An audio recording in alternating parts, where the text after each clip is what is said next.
한양 남대문 밖, 장터. 그 중에서도 가장 오래된 가게는 30년째 한자리를 지키고 있는 송신의 떡집이었다. 송영감은 새벽같이 떡을 찌고 단골 손님들은 그의 떡맛을 믿었다. 그렇게 평화로운 날들이 이어지던 어느 봄날, 장터 건너편에 새로운 떡집이 들어섰다. 박신의 떡방이라는 간판을 단 그 가게의 주인은 30대 중반쯤 되어 보이는 사내였다. 박서방이라 불리는 그는 첫날부터 묘한 장사를 시작했다. 자, 듣거라, 장터 사람들아. 오늘의 떡은 송편일세. 송편, 달콤한 송편. 한 입 베어 물면 꿀이 뚝뚝, 두 입 베어 물면 입안에 봄날이 찾아온다네. 박서방은 목청껏 노래를 부르며 떡을 팔기 시작했다. 처음에는 사람들이 우스꽝스러워했다. 떡 파는데 노래를 부르다니. 하지만 그의 노랫소리는 묘하게 귓가에 맴돌았고 구경꾼들이 하나둘 모여들었다. 여보게, 저 양반 신기하네. 떡 팔면서 저렇게 흥이 넘치다니. 한번 사볼까? 노랫값이라도 쳐주지 뭐. 송영감은 건너편을 힐끗 바라보았다. 자신의 단골 손님 몇몇이 박서방의 가게 앞에 서 있는 게 보였다. 일주일이 지나자 상황이 달라졌다. 박서방의 노랫소리는 날이 갈수록 구성지고 재미있어졌다. 그는 떡마다 다른 노래를 지어 불렀고 때로는 손님들과 주고받는 농담을 노래에 섞어 넣기도 했다. 아줌마 한 분 오셨네. 어디 떡을 사러 오셨나? 시루떡이냐, 백설기냐, 아니면 쑥떡이 좋으신가? 사람들은 웃으며 박서방의 가게로 모여들었다. 송영감의 가게 앞은 점점 한산해졌다. 송영감은 자신의 떡맛을 믿었다. 30년 동안 한결같이 정성을 들여 만든 떡이었다. 하지만 손님들은 맛만으로는 움직이지 않았다. 그들은 재미를 원했고 구경거리를 원했다. 어느 날 저녁 송영감은 남은 떡을 정리하며 한숨을 쉬었다.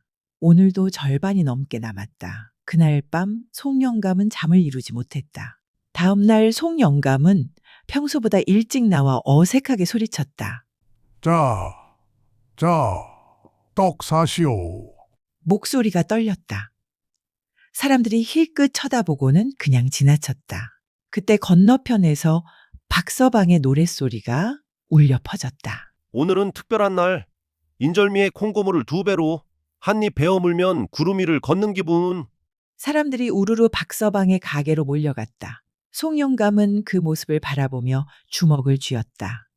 그리고 그날 결심했다. 나도 할 수 있다고. 노래는 못해도 내 방식으로 손님들을 끌어야겠다고.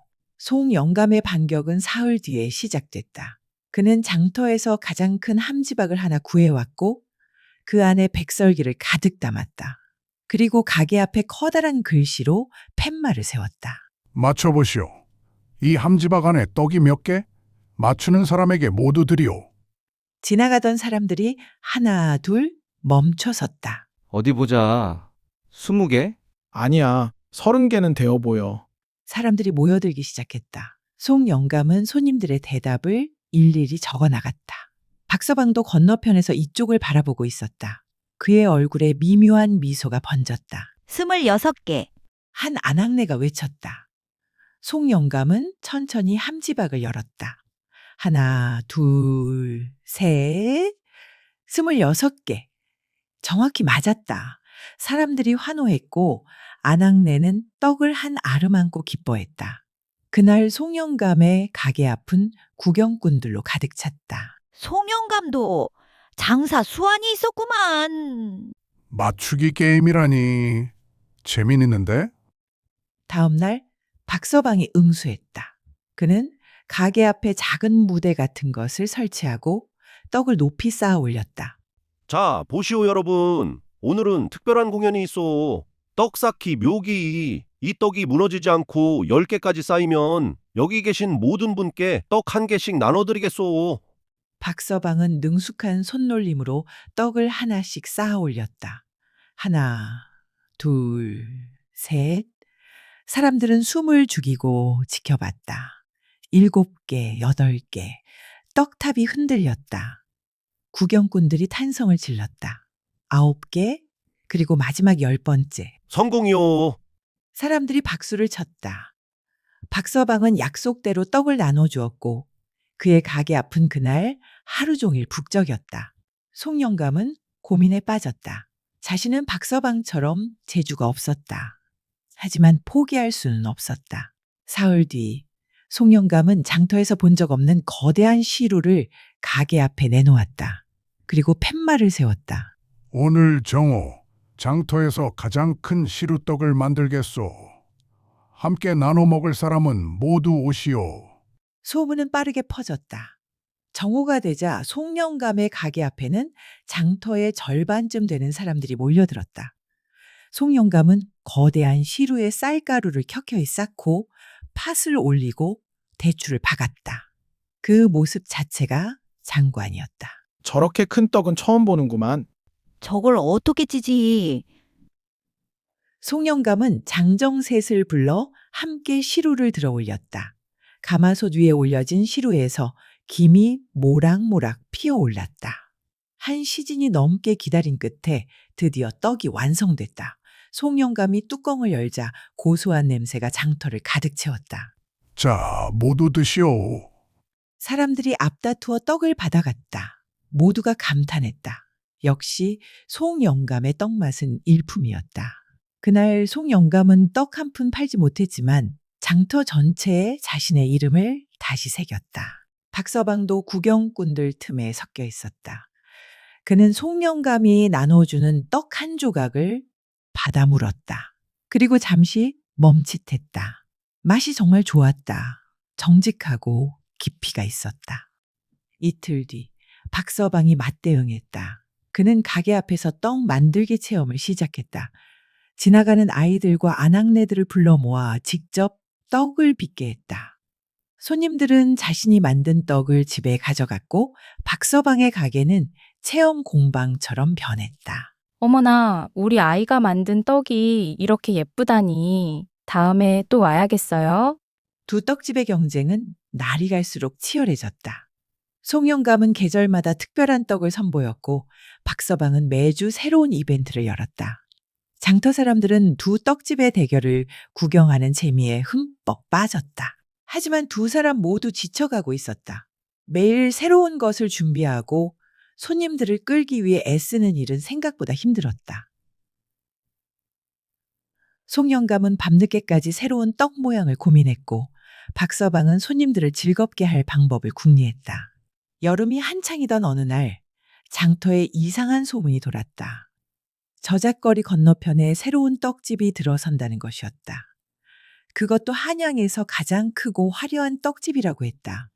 그 떡집의 주인은 궁궐에 떡을 납품하던 어느 떡 장인의 제자라는 소문도 따라붙었다. 이번엔 진짜 대단한 데가 오나 보. 송영감이랑 박서방도 이제 끝났구만. 소문을 들은 송영감과 박서방은 각자 불안해졌다. 두 사람은 지난 몇 달 동안 경쟁하느라 이미 지쳐 있었다. 거기에 새로운 경쟁자까지 나타난다니. 새 떡집이 문을 연 날 장터는 발 디딜 틈이 없었다. 궁중떡방이라는 화려한 간판 아래 금박을 입힌 듯한 떡들이 진열되어 있었다. 값도 비쌌지만 사람들은 신기해하며 구경했다. 와, 정말 궁궐떡처럼 생겼네. 한 번쯤은 먹어봐야지. 그날 송영감과 박서방의 가게는 텅 비었다. 모든 사람들이 새로운 떡집으로 몰려갔다. 두 사람은 서로 멀리 떨어진 가게에서 각자 허탈하게 앉아 있었다. 해가 기울 무렵 장터에 이상한 일이 벌어졌다. 궁중떡방에서 떡을 산 손님들이 하나둘 다시 나타나기 시작한 것이다. 이게 뭐야? 겉만 번지르르 하지. 맛이 없어. 값만 비싸고 속은 텅 비었어. 소문은 빠르게 퍼졌다. 새 떡집의 떡은 보기에만 좋을 뿐 맛은 형편없었다. 게다가 주인은 손님들에게 불친절했다. 궁궐에 납품했다는 것도 거짓말인 것 같았다. 사람들은 실망하며 장터를 떠났다. 그리고 다음 날 신기한 일이 벌어졌다. 손님들이 다시 송영감과 박서방의 가게로 돌아온 것이다. 역시 송영감 떡이 제일이야. 맛이 믿을만해. 박서방, 어제 그 게임 또 안 해요? 재미있었는데. 송영감은 묵묵히 떡을 찌고 박서방은 밝게 웃으며 손님을 맞았다. 두 사람은 그제야 깨달았다. 손님들은 화려한 겉모습이 아니라 진심을 알아본다는 것을. 그날 오후 박서방이 송영감의 가게로 걸어왔다. 송영감은 떡을 빚다 말고 그를 바라봤다. 송영감님, 박서방이 먼저 입을 열었다. 제가 몇 달 동안 생각해봤습니다. 우리가 왜 이렇게 싸우고 있는지 말입니다. 송영감은 대답하지 않았다. 처음에 저는 그저 장사가 잘 되고 싶었습니다. 그래서 노래도 부르고 재주도 부리고. 그런데 어느 순간부터 영감님을 이기는 게 목표가 되어버렸더군요. 떡을 만드는 일보다 영감님을 신경 쓰는 시간이 더 많아졌습니다. 박서방은 잠시 말을 멈췄다. 어제 그 새로운 떡집 떡을 먹어봤습니다. 정말 형편없더군요. 그때 깨달았습니다. 아, 이게 내 떡이 될 수도 있겠구나 하고요. 경쟁에만 정신이 팔려서 정작 떡 만드는 일에 소홀해지면 말입니다. 송영감이 천천히 고개를 끄덕였다. 나도 마찬가지였네. 자네 가게만 신경 쓰느라 내 떡맛을 지키는 걸 잊고 있었어.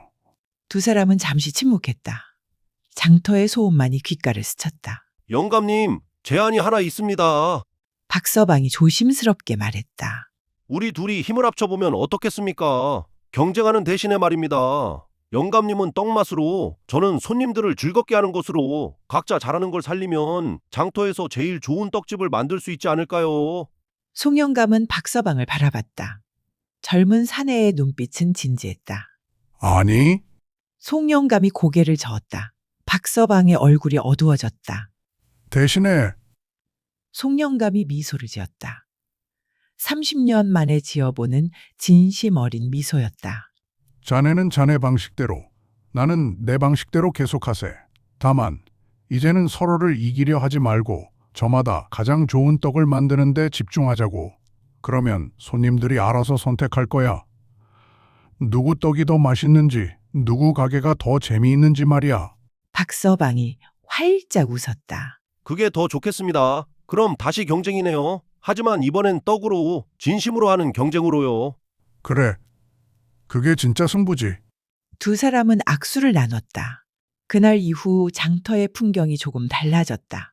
송영감은 여전히 묵묵히 떡을 만들었고 박서방은 여전히 노래를 부르며 떡을 팔았다. 하지만 이제 두 사람은 서로를 의식하며 애쓰지 않았다. 각자 자신이 가장 잘하는 것에 집중했다. 신기하게도 손님들은 더 많아졌다. 어떤 사람들은 송영감의 깊은 맛을 찾아왔고 어떤 사람들은 박서방의 재미있는 장사를 보러 왔다. 때로는 한 손님이 양쪽 가게를 모두 들르기도 했다. 오늘은 송영감 떡을 사고 다음에는 박서방 떡을 사야지. 둘 다 좋으니까 번갈아 가며 사면 되지 뭐.